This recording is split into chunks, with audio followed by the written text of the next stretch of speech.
तेज प्रताप यादव ने यह जो बयान दिया है कि जो बिहार का जो मुद्दा है वो मुद्दा फिलहाल एसआईआर नहीं है। प्रशांत किशोर भी लगभग यही कहते दिखाई देते हैं, कल के एक बयान को छोड़ के। कल उन्होंने ये जरूर कहा कि राहुल गांधी विपक्ष के नेता हैं और उनके आरोपों का जवाब देना चाहिए चुनाव आयोग को, लेकिन इसके अलावा लगातार यही कह रहे हैं कि राहुल गांधी की जो यात्रा है या तेजस्वी यादव जो यात्रा कर रहे हैं उसका कोई मतलब नहीं है और ये चुनाव के लिए सिर्फ कर रहे हैं। आपका इस पे क्या प्रतिक्रिया है? क्या आप लोग वाकई ये मानते हैं कि एसआईआर बिहार के लिए मुद्दा नहीं है? सही बात है।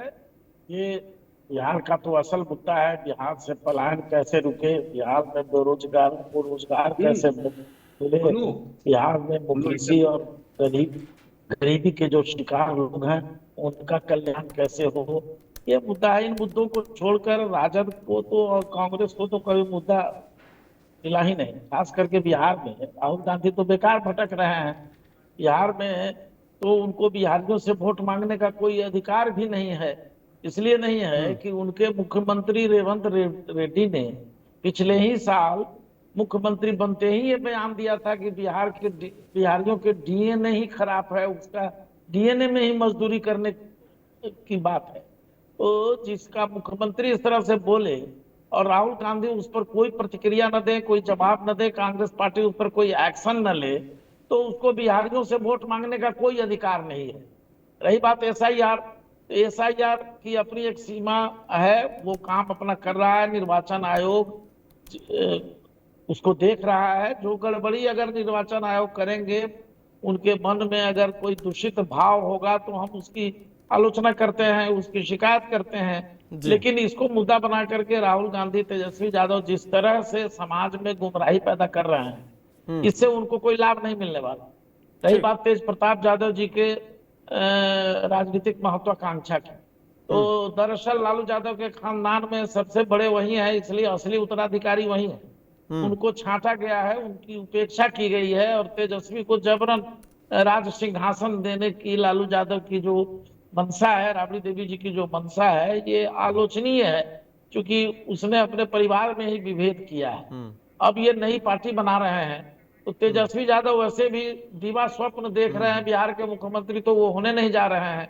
बिहार में तो सरकार जन स्वराज की बनने जा रही है। उनका तो लालटेन फूट गया है, तेल रिस गया है, शीशा भी फूट चुका है। अब तेज प्रताप जी अगर पार्टी भी बना रहे हैं तो ये उन्हीं को नुकसान करेगा, दूसरे किसी को इससे नुकसान नहीं है। तो सर, तेज प्रताप के बयानों से सिर्फ आप लोग खुश हो रहे हैं या इसका कुछ फायदा भी उठाने जा रहे हैं? मतलब क्या कुछ बातचीत चल रही है कि तेज प्रताप यादव को साथ ले लें, एआईएमआईएम को ले लें या किसी और को ले लें, थर्ड फ्रंट टाइप का कुछ बनाया जाए जिससे एक अलग मतलब कि वोट बैंक पूरा इकट्ठा किया जाए, ऐसा कुछ विचार तो नहीं कर रहे हैं आप लोग? देखा जाए, पार्टी की स्पष्ट समझ है। आदरणीय हमारे सूत्रधार आदरणीय प्रशांत किशोर जी जो सर्वमान्य नेता हैं पार्टी के, बार बार कह चुके हैं कि हम 243 सीट पर चुनाव लड़ेंगे, किसी राजनीतिक दल से समझौता नहीं करेंगे, चुनाव के पहले भी नहीं करेंगे, चुनाव के बाद भी नहीं करेंगे। हम तो अकेले दम पर लड़ने चले हैं, अकेले चले हैं, जाने में मंजिल मंगल, लोग आते गए, कारवां बनता गया।